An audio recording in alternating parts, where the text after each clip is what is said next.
by student request, this video is about how to tell one or more students to sit down. You'll learn how to say literally sit down to both an individual student as well as multiple students at once.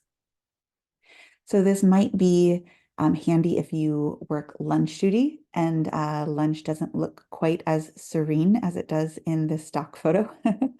Or I can imagine being on the bus on a field trip and you need to tell students to sit down in that context as well. Of course, I'm sure you can think of multiple contexts in your day-to-day, but these are a couple of examples of when you might use it outside the classroom. So what we are about to learn comes from the verb sentarse, meaning to sit. So if we just want to tell one student, sit down, that would be siéntate. Notice the accent over the E means I'm going to really emphasize that syllable, siéntate. That's the strongest syllable when I pronounce it. You should have 4 distinct syllables when you pronounce this word as you practice. Si, en, ta, te. Siéntate. Siéntate.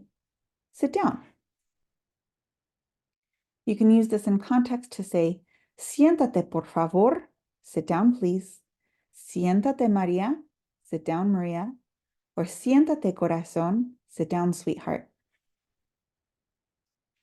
If you want to say sit down to multiple students, it's going to look slightly differently. It will look like siéntense.